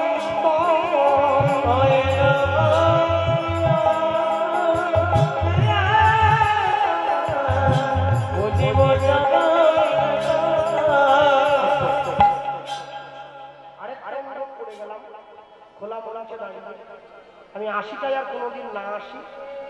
যে মন্দিরটা এত সুন্দর গ্রামের মধ্যে, যেখানে সবাই প্রসাদ পাচ্ছিল, আমি দেখছিলাম এত সুন্দর যে মন্দিরটা বানিয়েছেন, মায়ের মন্দির। যে সমস্ত গ্রামবাসীরা বসে আছেন এই জায়গায়, আপনারা প্রত্যেকে এই কমিটির বাবুদের হাতে 10 টাকা 5 টাকা করে ভিক্ষা দেবেন। এমনি নয়, এই মন্দিরের ওপরে একটা মাইকার মেশিন লাগাবেন। আমার ইসলাম ধর্মের ভাইয়েরা ভোর 5টার থেকে নামাজ পড়ে, আমাদের মন্দিরে ভোর 4টের থেকে হরিনাম সংকীর্তন বাজবে। হরিনাম শুনে মানুষের ঘুম ভাঙবে, তবে তো আমরা বুঝবো যে আমরা এখনো সুস্থ আছি।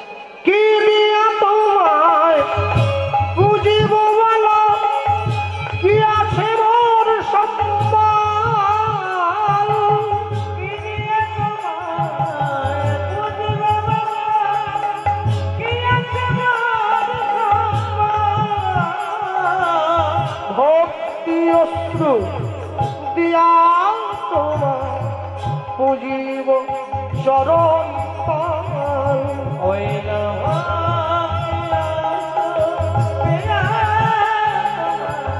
বুঝিব চরণ নানা পাশা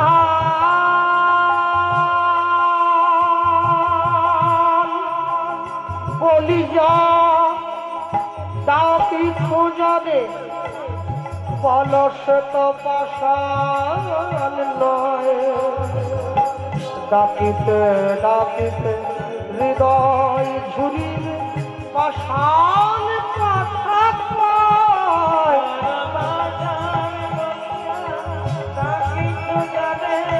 সে তো পাশান ডাকিতে ডাকিতে নয়ন ঝুরিলে পাশান। আমি পাষাণ নই, আমি পাষাণ নই, আমি পাষাণ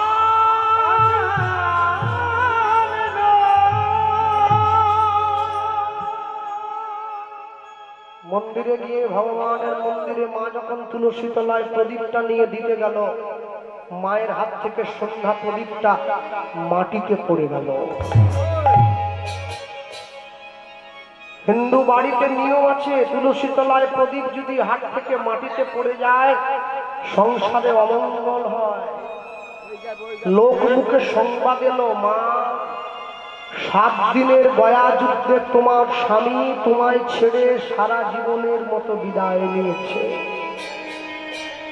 মা ছুটে গিয়ে ভগবানের মন্দিরে আছাড় খেয়ে পড়েছে, প্রভু আমি কোনোদিন তোমায় কষ্ট দেইনি, আমি কোনোদিন তোমায় দুঃখ দেইনি, তোমায় যন্ত্রণা দেইনি, তবে কেন আমার জীবন থেকে সব সুখ তুমি কেড়ে নিলে? যে ভগবানকে ভালোবাসে ভগবান তাকে কষ্ট দেয়, যে ভালোবাসে না তাকে তো কষ্ট দেয় না। তাহলে যে ভগবানকে ভালোবাসে ভগবান তাকে কষ্ট দেয়, কেন দেয় জানো?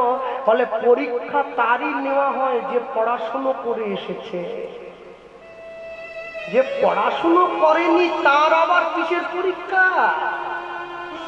স্যাকরার দোকানে পুরনো সোনাটা বিক্রি করতে গেলে দোকানদার আগুনে পুড়িয়ে খাদটা বাদ দিয়ে তারপরে সোনাটা কিনে নেয়। দেহ সোনাটা গোবিন্দ চরণে দিতে গেলে এই দেহ থেকে যে খাদগুলো আছে দুঃখের আগুনে পুড়িয়ে তারপরে তো তার চরণে যেতে হবে। মা দাঁড়িয়ে কাঁদছে, পাড়ার লোকেরা মাকে বলছে, মা ইহ জগতে যার কেউ নেই তার নাকি ভগবান আছে।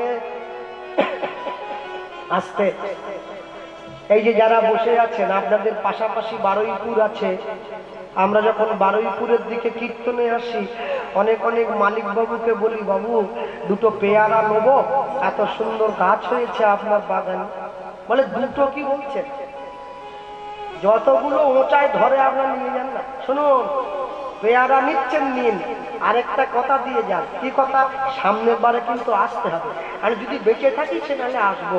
পেয়ারা ছিঁড়ে নেন, ছিঁড়ে নেন। দলের ছেলেরা নিচ্ছে, আমি পারছি।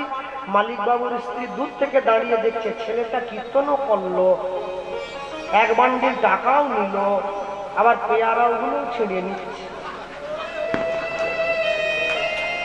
আমি তো বুঝতে পারছি মায়ের ভাবটা ভালো না, তাকিয়ে আছে। ও মা, পেয়ারা নিচ্ছি বলে কি ভাবলে? পাপের ভাগ নেব নাকি? পাপ করলে রাশি রাশি ভোগ করবে না মাসি পিসি। গায়ে যখন ফোড়া হয় ডাক্তার কি বলে? আরেকটু সহ্য করো, আরেকটু সহ্য করো, একটু।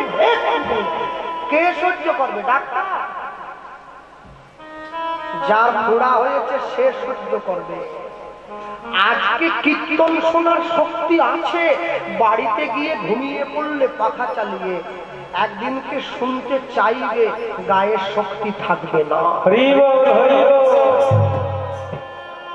এমনও মানুষ আছে যে বিছানায় খেয়ে দিয়ে শুয়েছে, বাড়ির লোকেরা হরিনাম করছে, প্রাণটা চলে গেল, সেটাও মরণ।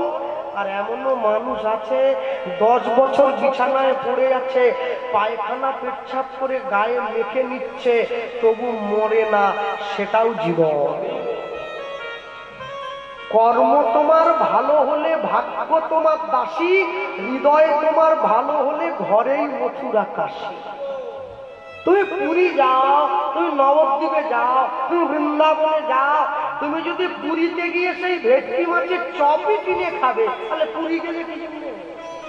তুমি ঘরে থাকো, তুমি জগন্নাথের মহিমা উপলব্ধি করতে পারো না, তুমি মাছ ভাজা খাওয়ার জন্য পুরী গেলে। কারণ সোনারপুরে মাছ পাওয়া যায় না। নবদ্বীপে গিয়ে যদি তুমি সেই ডিম ভাজাই কিনে খাবে, নবদ্বীপ গেছো কেন? সোনারপুরের মোড়ে গিয়ে খাও, অসুবিধা কিসে? মনে রাখবেন, যে জায়গাটাতে গিয়ে যে কর্মটা করা উচিত সেইটা করতে হবে। তা যদি আপনি না করেন, জীবনের শেষে অনেক অনেক বাড়িতে যায়, জায়গায় যায়, কিন্তু মনে রাখবেন, আমি যখন ছোট ছিলাম আমার বাবা মাকে মনটা দিয়েছিলাম, তখন তারা আমায় বকেছে, আমি তাদের জন্য একটু কেঁদেছিলাম। আমি যখন বড় হয়েছি, স্কুল কলেজে গিয়েছি, বন্ধু বান্ধবীদের মনটা দিয়েছি, তারা যখন আমায় দুঃখ দিয়েছে, আমি তাদের জন্য একটু কেঁদেছি। যেদিন আমার বিয়ে হয়ে যাবে, সংসারে আমার স্ত্রী আসবে, আমি মনের ভালোবাসার ভাগ তাকে দেব। সে যখন আমায় দুঃখ দেবে, আমি তার জন্য একটু চোখের জল ফেলবো। যেদিন আমার ছেলে মেয়ে হবে, এই মনের ভালোবাসার ভাগ তাদেরকে দেব। যখন তারা আমায় কষ্ট দেবে, তাদের জন্য কাঁদবো। শেষ জীবনে গিয়ে হরিনামের আসনে বসে আমি যখন তোমার জন্য কাঁদতে যাব, আমি দেখব আমার চোখে আর জল নেই, জল শুকিয়ে গেছে। ভগবান বলে, শুকনো মন নিয়ে আমার কাছে এলে কি জন্যে? প্রভু, যতক্ষণ পর্যন্ত কলসির মধ্যে জল ছিল, কলের কথা মনে পড়েনি। কলসির জলটা ফুরিয়ে যেতে আমার কলের কথাটা মনে পড়েছে। আমি এই দেহটা তোমাকে দিতে পারিনি। আপনারা গান আছে না, শুনেছিলেন তো? তুমি অনেক যত্ন করে আমার দুঃখ দিতে চেয়েছ, দিতে পারোনি, দিতে পারোনি। কি তার জবাব দেবে যদি বলি আমি কি হেরেছি? তুমি ওকে একটু হারনি, তুমি ওকে একটু হারো। তুমি কি ভাবলে আমি তোমায় ভালোবেসে গেলাম সারা জীবন, তুমি আমায় দুঃখ দেবে, কষ্ট দেবে, আর তোমার দুঃখ বুকে নিয়ে আমি বয়ে বেড়াবো? না, কষ্ট পেতে পেতে আমার মন আজকে পাষাণ হয়ে গেছে। আমি তোমার জন্য আর কাঁদি না, আমি কাউকে নিয়ে আর ভাবি না। আমাকে দুঃখ দেওয়ার জন্য তুমি অনেক চেষ্টা করলে, সবুজ পাতাকে ছিঁড়ে ফেলেছ, ফুলেতে আগুন তুমি জ্বেলেছ, সবুজ পাতাকে। হ্যাঁ, আমার কথা একটু দুঃখ পাবেন না যারা জ্ঞানী জ্ঞানীজন বসে আছেন। আমরা কিছুদিন আগে সন্দেশখালিতে কীর্তনে দিয়েছিলাম, আজ থেকে মাস 2 আগে। মায়েরা হাতে ধরে যে দুঃখটা বলেছিল, যে দুঃখ অনুনয়, দুঃখ দেখে চোখে জল এসে যায়, সর্বস্ব হারা হয়ে গেছে। কবি লিখছেন, সবুজ পাতাকে ছিঁড়ে ফেলেছ, ওগো ফুলেতে আগুন তুমি জ্বেলেছ, চাওয়া না চাওয়ার ভিড়ে স্মৃতিটুকু ব্যথা হয়ে মোর কাছে আসলি। যদি বলি আমি ওকে হেরেছি, তুমি ওকে একটু হারনি, তুমি ওকে একটু হারনি। পাড়ায় কীর্তন শুনতে গিয়ে মা শুনছে, আষাঢ় মাসের জগন্নাথ দেবের রথের উপরে কেউ যদি জগন্নাথ দেবকে দর্শন করে, সে তার মৃত্যুর পরে জগন্নাথের চরণে গিয়ে ঠাঁই পায়। গর্ভের সন্তানটাকে গর্ভের মধ্যে নিয়ে পাড়ার লোকেদের সঙ্গে করে মা যাচ্ছে জগন্নাথ দর্শনের জন্য। আর জগন্নাথ দর্শনের জন্য যেতে গিয়ে মা জগন্নাথকে বলে উঠছে, প্রভু আমি তোমার চরণে যাচ্ছি, তুমি আমায় কৃপা করবে, তুমি যদি চাও তবেই আমি যাব। কি পথ চলিতে আর বলিতে, অনুধ্বনি পথ চলিতে আর বলিতে, পথ চলিতে।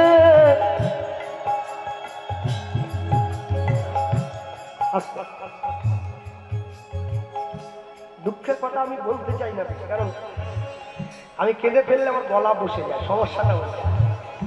কারণ এটা তো অভিনয় করে কান্না নয় যে গলা ঠিক থাকবে। পথ চলিতে আর বলিতে, পথ চলিতে আর বলিতে, তোমরা গাহ গাহ কৃষ্ণ নাম, মধুর নাম, হরি নাম, নিতাই গৌর হরি বল।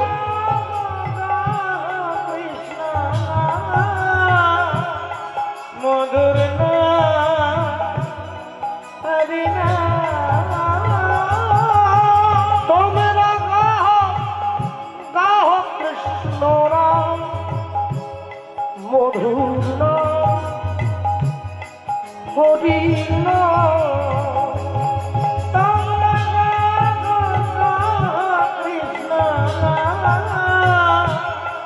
মধুর নাম হরি নাম, পথ চলিতে আর বলিতে, তাই পথ চলিতে আর বলিতে, পথ চলিতে আর বলিতে, সম্মুখে আধার রাত্রি, ওগো তুমি যে পথ যাত্রী, সম্মুখে আধার রাত্রি, ওগো তুমি যে পথ যাত্রী। শোনো, সুধী রানাগাছি গ্রামের ভিক্ষা হরিবাসনের গ্রামবাসী বৃন্দ, এখনো পর্যন্ত যদি তোমরা এক না হও, এখনো পর্যন্ত যদি হাতে হাত ধরে না বাঁচো, ব্রাহ্মণ ক্ষত্রিয় বৈশ্য শূদ্র হাড়ি মুচি মেথর তেলি কামার ডব, এখনো যদি তোমরা সকল হিন্দু সনাতন ধর্মের মানুষ একে অপরের পাশে গিয়ে না দাঁড়াও, এখনো যদি একজনের বিপদে আরেকজন গা বাঁচিয়ে পাশ কাটিয়ে চলে যাও, আজ থেকে 20 বছর পরে এই নাটাগাছি জায়গাটাও সোনাখালীতে পরিণত হয়ে যাবে। মিলিয়ে নিও আমার কথা, এখনো সময় আছে, এক হয়ে বাঁচবে। একটা মুসলিম বাড়ির ছেলেকে একটা চড় দিয়ে দিলে পুরো পাড়া ঝাঁপিয়ে আসলে। আমাদের ছেলেকে মারলে কেন? একটা হিন্দু বাড়িতে একটা কেউ পা ভেঙে পড়ে থাকলে তাকে বাঁচাবার জন্য কেউ ছুটে যায় না। কেন যাবে না? কেন আমাদের নিজেদের প্রতি এত অনীহা থাকবে? কেন দূরে সরে থাকবো? একসঙ্গে হাত ধরে বাঁচবো, একে অপরের পরিপূরক হয়ে বাঁচবো। সম্মুখে আধার রাত্রি অনুধ্বনি তুমি যে পথযাত্রী, সম্মুখে আধার রাত্রি, ওগো তুমি যে পথযাত্রী। কথা বলিতে তার নাম, কভু বিপদে তার নাম, কভু সংকটে তার নাম। পথ চলিতে আর বলিতে, পথ চলিতে আর বলিতে, তবে রাগা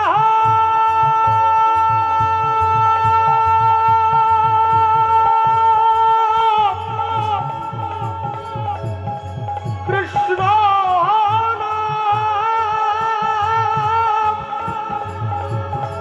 মধুর নাম,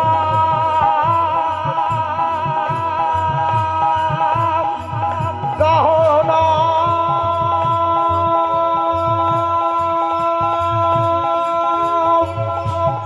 গহনা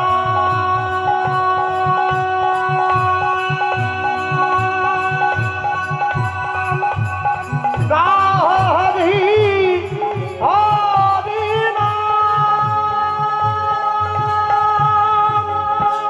পথ চলিতে আর বলিতে, পথ চলিতে আর বলিতে,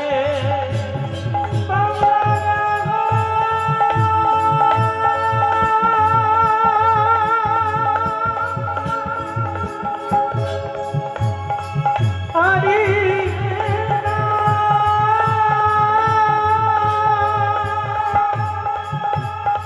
কৃষ্ণ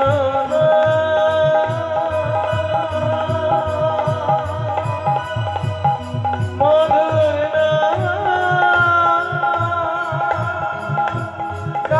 হরি হরি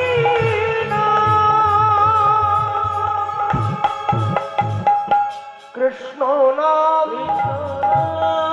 মধুর নাম, হরি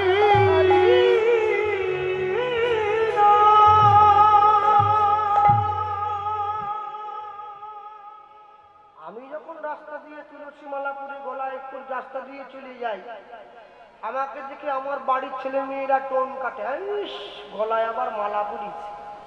আরে আমি পড়লাম মালা, তোদের কিসের জ্বালা? হ্যাঁ, মালা তো পড়ছি আমি, তোমার জ্বালা কিসের জন্য? মালা না পরে কি নূর রাখলে ভালো হতো? অসভ্যগুলো। আমি পড়লাম মালা, ওদের গায়ে বাঁধে জ্বালা। আমি হরি নাম করে, আমার মা পাড়ার লোকেরা বলে গোপালের মা আবার ভক্তই।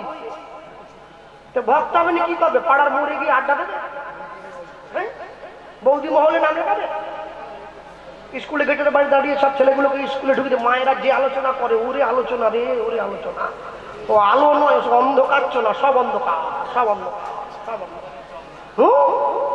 কি আলোচনার বিষয়বস্তু! বাপ রে বাপ, বাপ রে বাপ। মনে রাখবে, গর্ভের সন্তানটাকে গর্ভ মাঝে নিয়ে মা যখন হেঁটে যাচ্ছে জঙ্গলের মধ্যে দিয়ে, পাথরের ঢিপিতে উঁচুট খেয়ে আছাড় খেয়ে পড়লো মাটিতে।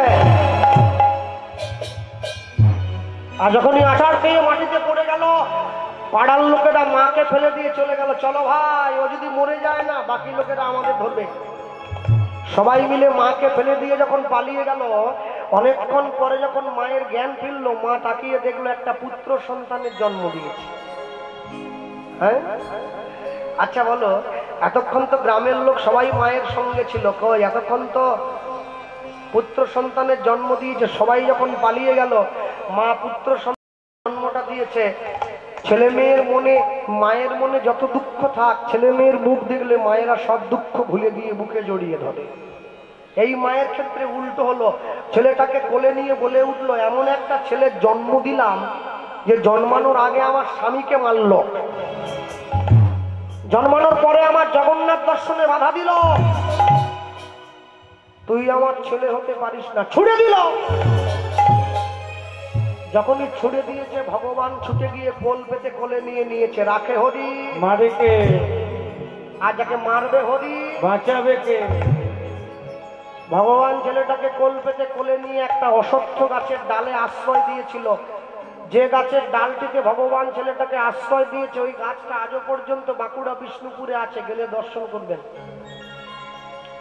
ভগবানের ভক্তকে বাঁচিয়ে গাছটা অমর হয়ে গেছে। তবে গাছটাকে জড়িয়ে ধরতে গেলে 10 থেকে 15 জন লোক লাগবে, এক দুজনের কারবার নয়। মায়েরা গিয়ে দণ্ডি কাটে, ঢেলা বাঁধে মনস্কামনা পূরণের জন্য। ছেলেটা তো বেঁচে গিয়েছে, মায়ের কি অবস্থা? মা গায়ের জোরে উঠে যাওয়ার চেষ্টা করছে। ওই মন্দিরের জগন্নাথ মায়ের সামনে এসে দাঁড়িয়েছে, রাখাল বালকের বেশ ধরে হাতটা বাড়িয়ে বলছে, মা তুমি জগন্নাথ দর্শনে যাবে যে, এসো আমাকে, আমার সঙ্গে হাতটা ধরো। আচ্ছা, এতক্ষণ তো মায়ের সঙ্গে পুরো গ্রামের লোক ছিল, এতক্ষণ তো ভগবান আসেনি, এখন কেন এলো? কেন জানো? একা না হলে কোনোদিন গোবিন্দ পাওয়া যায় না। সংসারের ভিড়ে তুমি তার ডাক শুনবে কি করে? স্বয়ং জগন্নাথ মাকে জগন্নাথ দেখতে নিয়ে যাচ্ছে, হাতটা ধরেছে, আর হাতটা ধরে এখন নিয়ে গেছে, হাত ধরে নিয়েছে, হাত ধরে নিয়ে যাচ্ছে। আর যখন নিয়ে যাচ্ছে হাতটা ধরে, স্বয়ং জগন্নাথ মাকে জগন্নাথ মন্দিরের সামনে নিয়ে গিয়ে দেখাচ্ছে, ও মা, ওই দেখো জগন্নাথ, ওই যে মন্দিরে। মা এত বোকা, ছেলের হাতটা ছেড়ে দিয়েছে। ওই ভিড়ে ছাড়ে কেউ? খোকা, এই খোকা, এই খোকা, এই আর আছে নাকি? আর আছে? কোথায় ছিল মায়ের হাত ধরে সেই ছেলে গেল, সেই ছেলে গেল রথের উপরে। নিতাই গৌর হরি বল।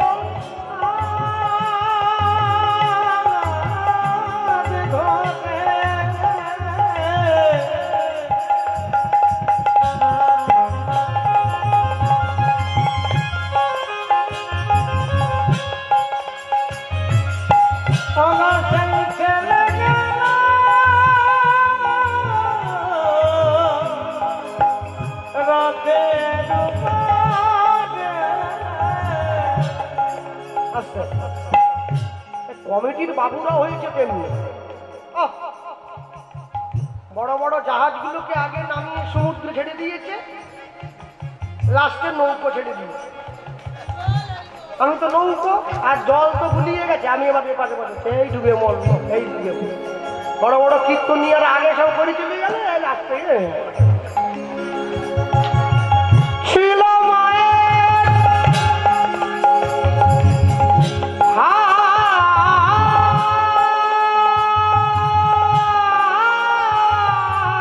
ধরে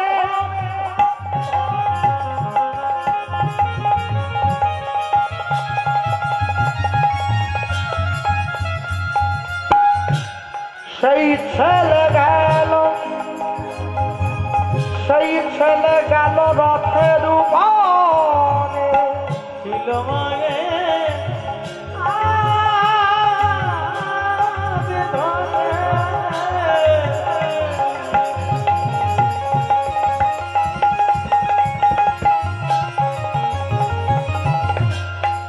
সেই ছেলে গেল, রথের উপরে। বলি জয় জগন্নাথ নাম হইল, জয় জগন্নাথ নাম হইল, বলি জয় জগন্নাথ নাম হইল। জয় জগন্নাথ নাম হইল। মায়ের জগন্নাথ চরণে ঠাই হলো, বলি জয় জগন্নাথ নাম হলো। মায়ের জগন্নাথ চরণে ঠাই হলো এবার বদন ভরে হরি বলো। জয় জগন্নাথ নাম হলো বদন ভরে হরি বলো। জয় জগন্নাথ নাম হলো, জয় জগন্নাথ নাম হলো, জয় জগন্নাথ নাম হলো, জয় জগন্নাথ নাম হলো। মায়ের তো জগন্নাথ চরণে ঠাঁই হয়ে গেল। ছেলেটার কি অবস্থা, ছাড়লে চলে না, গাছের ডালে আটকে গিয়েছে, ক্ষুধার জ্বালায় চিৎকার করে কাঁদছে। ভগবান দেখলো জন্মানোর পরে মুখে একটু মধু দিতে হবে, কিন্তু যে সে মধু কি করে দেবো, ঘন জঙ্গলের মধ্যে যেইখানে আটকে গিয়েছিল সেই সোজা গাছের ডালে একটা মৌচাকের জন্ম দিল। মধুচক্র ওগো মধুচক্র মধুচক্র বৃক্ষ ডালে ডালে।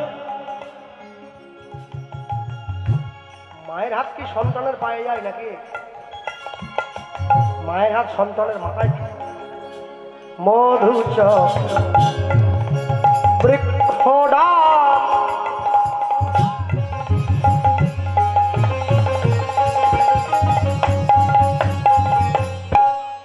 ওগো সৃজন করিল।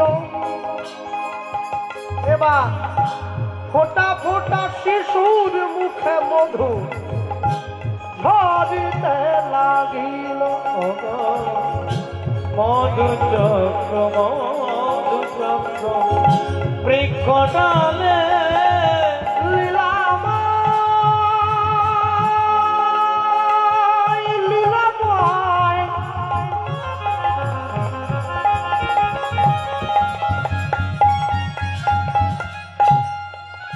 বলো এই কি তোমার তোমার লীলা,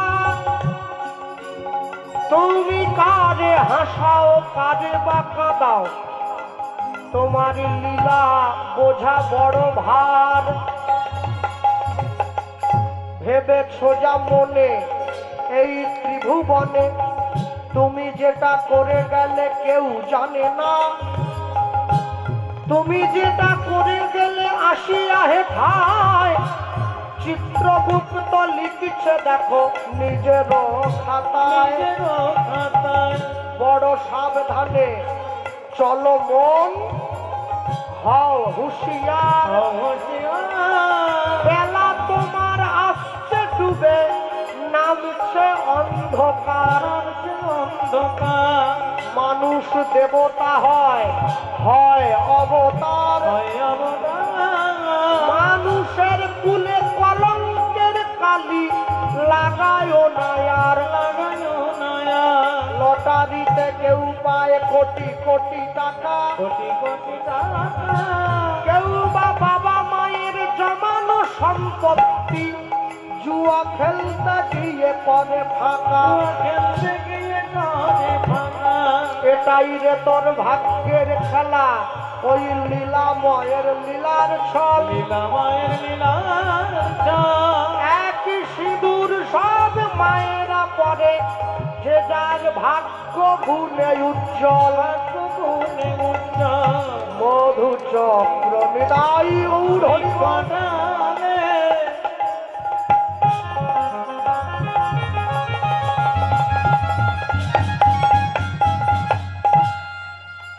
সৃজন করিল। এবার ফোটা ফোটা শিশুর মুখে মধু ঝরিতে লাগিল। এবার ফোটা ফোটা শিশুর মুখে মধু ঝরিতে লাগিল। মধু দিয়ে ভগবান খিদা মিটিয়ে দিয়েছে। এমন সময় দূর থেকে ভগবান দেখছে একটা বাঘিনী ছুটে আসছে খাবে বলে। নীলাকার কিন্তু বাঘ বলেননি, বাঘিনী বললেন। কেন? বাঘ মাংস খায়, বাঘিনী ঘাড়ে কামড় দিয়ে রক্তটা আগে খায়। গোস্বামী তুলसीदास जी की लिखलेन, दिन का मोहिनी रात का बाघिनी, पलक पलक लोहू चोसे, दुनिया का लोक बाउरा होकर घर घर बाघिनी पोषे। আমাদের সবার ঘরে নাকি একটা করে বাঘিনী আছে, রক্ত চুষে খাচ্ছে। আর আমি বলতে পারবো না, ভেঙে অনেক দূর বাড়ি, আমার রাস্তায় যেতে হবে আমাকে। তারা বোঝার তারা বুঝে না।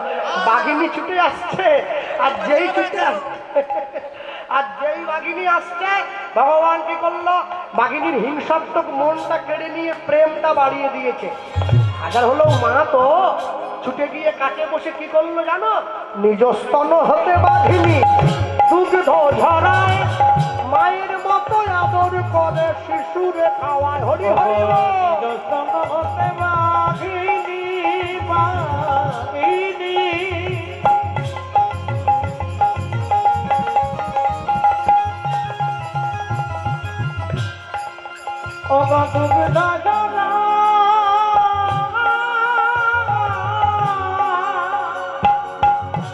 মায়ের মাথায় আদর করে শিশুরে খাওয়া,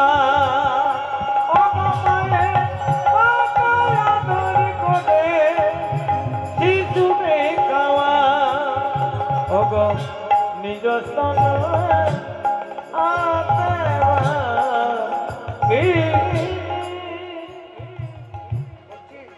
তোমার বাড়ি কি এই গ্রামে মা? সুন্দরবন। এখানে কোথায় এসেছো? মেয়ের বাড়ি। মেয়ে এসেছে সঙ্গে?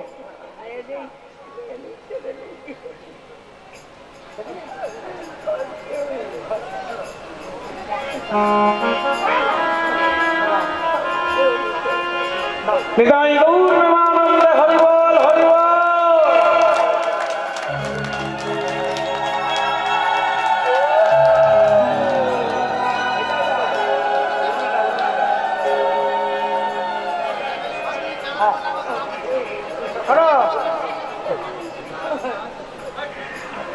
তুমি এই সামান্য পয়সাটুকু সঙ্গে রাখবে, এটা দিয়ে তুমি তোমার পছন্দ কিছুটা কিনে নিও। হ্যাঁ, তুমি যে এসেছো আমায় 10টা টাকা দিতে, এটা 10 টাকা নয়, 10 লক্ষ আশীর্বাদের সমান। হ্যাঁ, ভালো থেকো মা আমার। নিতাই গৌর প্রেমানন্দে হরি বল হরি বল হরি বল।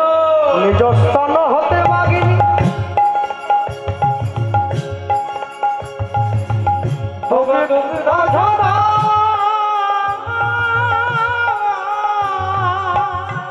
মায়ের মতো আদর করে শিশুরে খাওয়া। অনুধ্বনি আইনা মায়ের মাথায় আদর করে শিশুরে খাওয়া, বলি এই তলিলার বৈশিষ্ট্য, এই কলিলার বৈশিষ্ট্যতা, এই তলিলার বৈশিষ্ট্য, এই কলিলার বৈশিষ্ট্যতা, বাঘের দুগ্ধ মানুষ খায় গো। বলি এই কলিলার বৈশিষ্ট্যতা, বাঘের দুগ্ধ মানুষ খায় গো। বলি জগৎ জীবকে শিক্ষা দেয় গো। বাঘের দুগ্ধ মানুষ খায় গো, জগৎ জীবকে শিক্ষা দেয় গো। বাঘের দুগ্ধ মানুষ খায়, এই কলিলার বৈশিষ্ট্যতা, এই কলিলার বৈশিষ্ট্যতা, ওগো মায়ের মাথায় আদর করে শিশুরে খাওয়া, ওই না মায়ের মাথায় আদর করে শিশুরে খাওয়া। বাঘিনী দুধ খাইয়ে পাহারা দিয়ে নিয়ে ওকে বসে আছে। সত্যি কথা বলতে কি জানেন? হ্যাঁ, জীবনের ইচ্ছাটা এখনো সুপ্ত রেখেছে। যদি কোনোদিন ভগবান আমাকে দিন দেয়, এই মানুষগুলোর জন্য কিছু করে যাব, কিছু হোক আর না হোক। হরি বল হরি বল। হ্যাঁ, আর সকলে মিলে ভগবানের কাছে জানাবেন যে এই মানুষগুলোকে কিছু করে যাওয়ার মতো যেন ভগবান আমার সামর্থ্য একদিন দিয়ে দেয়। তো সারা জীবনে বহু পয়সা যাবে আসবে, কিন্তু এরা চলে গেলে আর হবে না। হ্যাঁ, নিতাই গৌর প্রেমানন্দ। হরি বল। আর যদি এনার সঙ্গে কেউ থেকে থাকেন, এনার বাড়ির কেউ এসেছেন, আমি বলবো ওই যত সামান্য অর্থ ওনার জন্য সৎ ব্যবহারে লাগুক, আমি এই কামনা করি গোবিন্দের কাছে। আর আমার কিছু দরকার নেই। হ্যাঁ, বাঘিনী দুধ খাইয়ে পাহারা দিয়ে নিয়ে ওকে বসে আছে। এমন সময় জঙ্গলে কাঠকুড়ো নিবাসী কাঠকুড়োতে গিয়ে দেখছে কাদের বাড়ি ছোট একটা ছেলে পড়ে আছে। সোজা ওকে কোলে তুলে নিয়ে ব্রাহ্মণের বাড়িতে জমা দিয়ে দিল। ব্রাহ্মণের কোনো ছেলে মেয়ে নেই, ব্রাহ্মণের কোলে দিয়ে দিয়েছে। জঙ্গলের মধ্যে জন্ম হলো, মৌমাছির মধু পেল, মধু পেল, বাঘিনীর দুধ খেলো, দুধ পেল, কাঠকুড়ানির কোলে উঠলো, কোলে উঠলো, ব্রাহ্মণ পাড়ায় ব্রাহ্মণের ঘরে গিয়ে ঢুকলো। ঘরে গিয়ে ঢুকলো। জন্ম আমাদের যেমনই হোক, যদি কর্ম ভালো হয় কর্ম ভালো হয়, তবে সব ভালো হলো, না হলে সব ধুয়ে মুছে পরিষ্কার হয়ে গেল। ধুয়ে মুছে পরিষ্কার হয়ে গেল। কাঠকুড়নির কোলে নয়, কাঠকুড়নির কোল থেকে ব্রাহ্মণের কোলে গিয়ে উঠেছে। একটু একটু করে ছেলের বয়সটা বাড়ছে। আজকে 7 মাস বয়স হয়ে গেল। পাড়ার লোকে ডাক দিয়ে বলে উঠলো, শোনো হে ব্রাহ্মণ, বলো কবে করবে আয়োজন? কবে করবে আয়োজন? কবে করবে আয়োজন? কবে করবে আয়োজন? তোমার ছেলের অন্নপ্রাশন। কবে করবে আয়োজন? তোমার ছেলের অন্নপ্রাশন। কবে করবে আয়োজন? তোমার ছেলের অন্নপ্রাশন শুভ দিনে শুভক্ষণে। তোমার ছেলের অন্নপ্রাশন শুভ দিনের শুভক্ষণে। তোমার ছেলের অন্নপ্রাশন কবে করবে আয়োজন? কবে করবে আয়োজন? কবে করবে আয়োজন? অন্নপ্রাশন হবে। অন্নপ্রাশন নয়, অন্নপ্রাশন্ন, অন্নযুক্ত প্রাশযুক্ত অন্ন। অন্ন মানে ভাত নয়, অন্ন মানে গোবিন্দকে নিবেদন করা ভোগ। এই পৃথিবীতে যতক্ষণ না পর্যন্ত কোনো জিনিস গোবিন্দ সেবায় লাগে তাকে প্রসাদ বলে তাকে বলে কল্প। গোবিন্দ সেবায় লাগার পরে অন্ন বলে পরিগণিত হয়। এবার অন্নের পরে প্রাশ, সেই ভগবানকে নিবেদন করা ভোগ। ভগবানের কোনো শুদ্ধ ভক্ত সেবা যখন করে তখন হয় প্রাশ।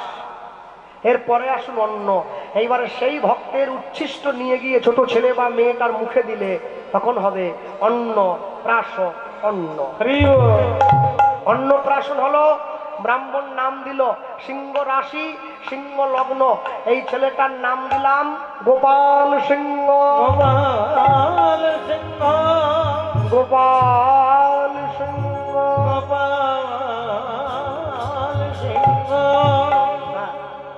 আস্তে মনে রাখবেন, 100টা কুকুর যদি লড়াই করে, 100টা কুকুরকে একটা সিংহ যদি নেতৃত্ব দেয়, কুকুরগুলো সিংহের মতো লড়াই করবে।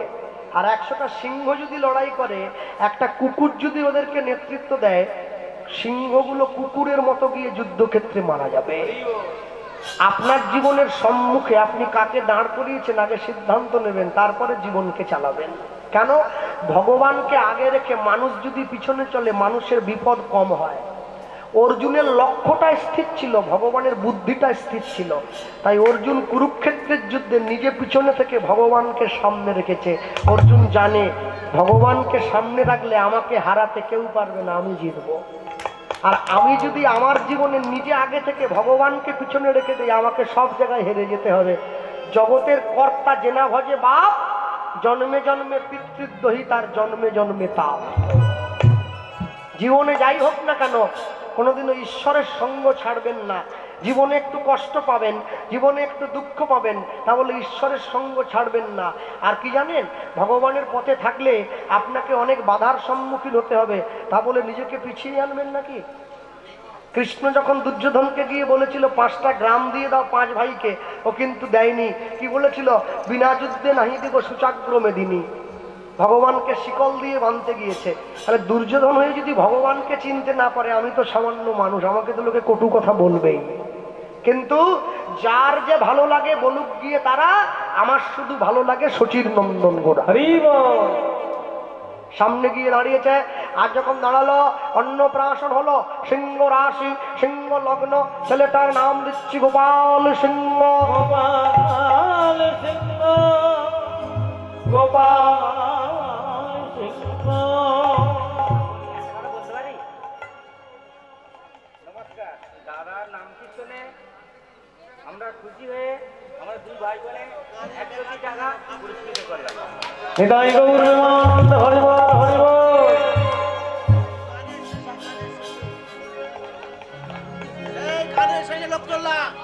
একটু একটু করে ছেলেটার বয়স বাড়ছে, 10 বছর বয়স হয়ে গেছে।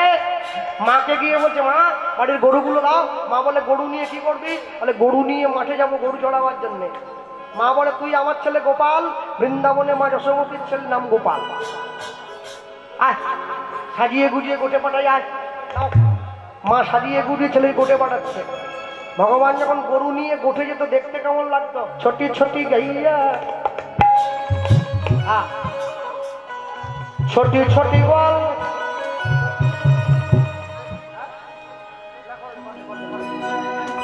ছোট ছোট মেরো মাদানা গোপাল। अरे जति जति जति जति जति जति गैया जति जति जति जति मेरो मधुर गोपाल जति जति गैया আস্তে আস্তে আস্তে আস্তে। কি ভাবলে দেখতে খারাপ বলে সাজবো নি নাকি? কেটে দেবো নাকি? হ্যাঁ হ্যাঁ।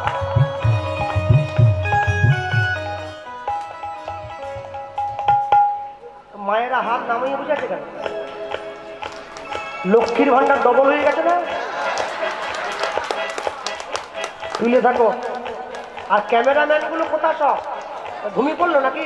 ক্যামেরা ঘোরা ওদের দিকে সব দেখা। হাত যে না তুলবে যে টাকা না পায় ওরা দেখা। নিতাই কই নিতাই কই নিতাই কই ওরা ওরা ছোটি ছোটি গাইয়া ছোটি ছোটি अरे जति जति जति जति गैया जति जति जति जति मेरो मधुर गोपाल जति जति गैया जति जति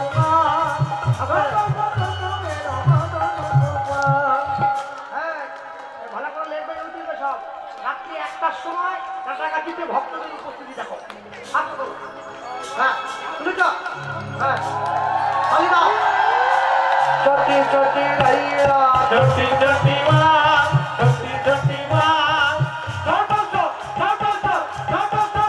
मेरो मधुर गोपाल जति जति गैया जति जति जति जति मेरो मधुर गोपाल जति जति गैया जति जति मेरो मधुर गोपाल ছোট সমেদো মদন গোপাল। अरे जति जति गैया जति जति मेरो मधुर गोपाल आगे आगे गाइया पीछे पीछे बोल। आगे आगे गैया पीछे पीछे बोल आगे आगे गैया पीछे पीछे बोल आगे आगे गैया पीछे पीछे बोल आगे आगे गैया पीछे पीछे बोल आगे आगे गाइया पीछे पीछे बोल। आगे आगे गैया पीछे पीछे बोल। হাত নামিয়ে নিচে কাটা। মনে ভাবো সন্দেশখালিতে বসে আছো, 144 চলছে, তুলে থাকো, গুলি খেতে হবে একদম প্রেমসে। আগে আগে গাইয়া পিছে পিছে বল। पीछे पीछे बोल आगे आगे गैया पीछे पीछे बोल आगे आगे गैया पीछे पीछे बोल आगे आगे गैया पीछे पीछे बोल बीच में चलो तो मेरो मदन गोपाल। अरे जति जति गैया जति जति ছোট मेरो मदन गोपाल। अरे जति जति गैया जति जति मेरो मदन गोपाल जति जति गैया जति जति मेरो मदन गोपाल रास्ता में गैया दूध पीने वाल। रास्ता में गैया दूध पीने वाल रास्ता में गैया दूध पीने वाल।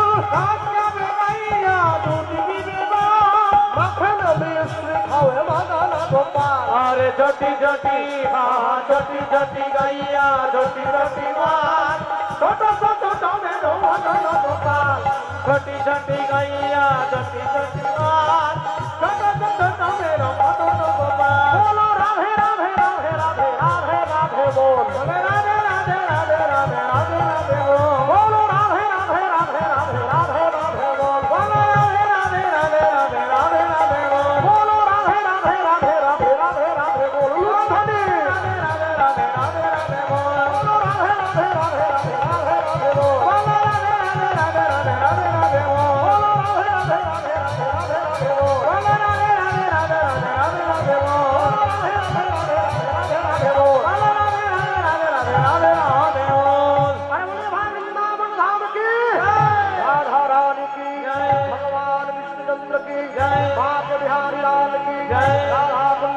श्यामकुंड की श्री गोवर्धन की द्वादश गोपाल अष्ट कविराज की छय चक्रवर्ती की पंच गोसाई की 64 महंत की निताई गौर प्रमाणम हरि हरि हरि हरि बल छोट सुमेरो मदन गोपाल बल छोट सुमेरो मदन गोपाल बल छोट सुमेरो मदन गोपाल बल छोट सुमेरो मदन गोपाल बल छोट सुमेरो मदन गोपाल बल छोट सुमेरो मदन गोपाल बोले वृंदावन धाम की जय राधा रानी की जय निताई गौर प्रमाण हरि हरि हरि हरि হরিনাম হবে কি এক আরো বড় হবে ছোট যখন মনে রাখবে। আর এই নগর পরিক্রমা যখন বেরোনো হবে মায়েদের যেন ডাকতে না হয়, লাইন দিয়ে চলে আসবে একদম হাজার হাজার মানুষ শঙ্খ নিয়ে শীতল করতলের ধ্বনিতে একসঙ্গে পরিক্রমা করবে।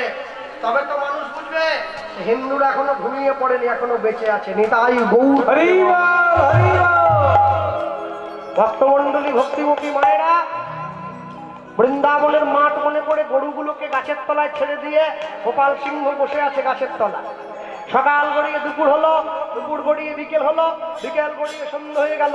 সকল গরুগুলো ঘরে ফিরে এলো, বাকি রাখালরা ঘরে ফিরে এলো, কিন্তু গোপাল সিংহ ঘরে এলো না। মায়ের মনে চিন্তা হলো আমার ছেলে কোথায়। মা পরের দিন সকালবেলা নিজের বাড়ির ছেলেকে খুঁজতে বেরোলো। আর জঙ্গলে খুঁজতে বেরিয়ে গিয়ে মা দেখছে একটা গাছের তলায় ছেলেটা শুয়ে ঘুমিয়ে রয়েছে। এখন ঘুমিয়ে রয়েছে, মা ছেলেটাকে বুকে জড়িয়ে ধরে নিজের ঘরে ফিরিয়ে নিয়ে এলো।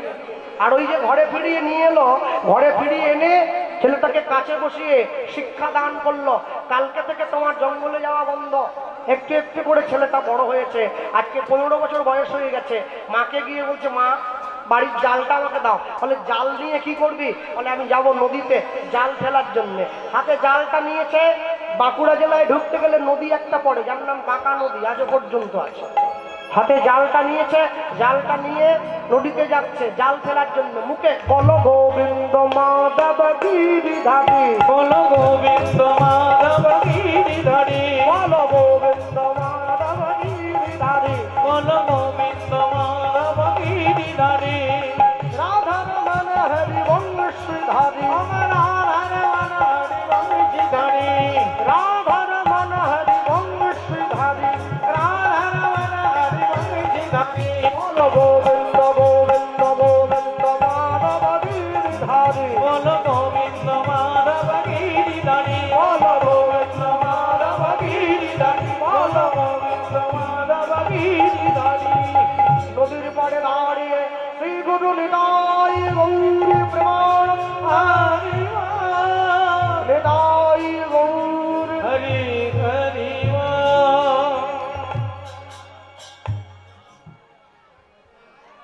যে মাছের উপরে জাল পড়েছে পড়ার কথা না, 84 কিলো 700 এই মাছ, বুঝলে?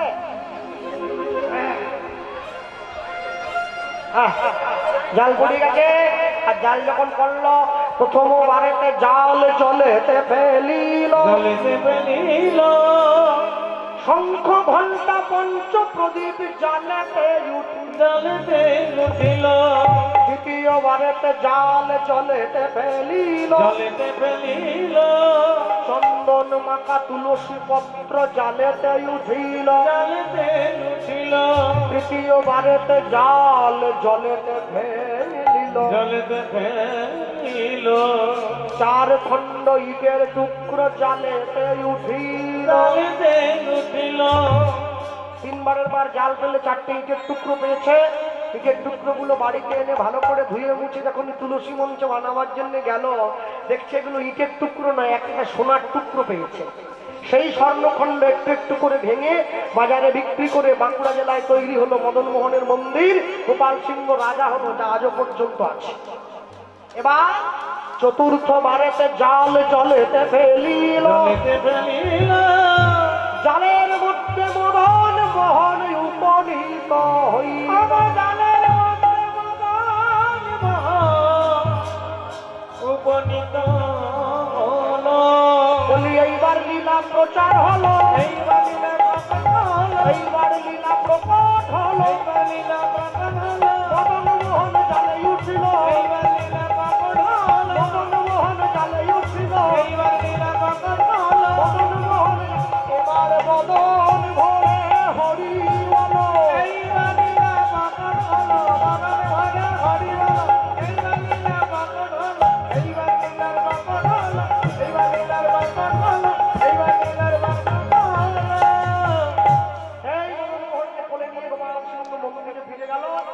যে মদন মোহন আজও পর্যন্ত মন্দিরের মধ্যে সুন্দরভাবে বসে আছে, এখনো পর্যন্ত ভক্তরা গিয়ে সেই মদন মোহনের সেবা দেয়, ভগবানকে দর্শন করে, ভগবানের সেবা দিয়ে ভগবান যারা কৃতার্থ বোধ করে সেই ভগবান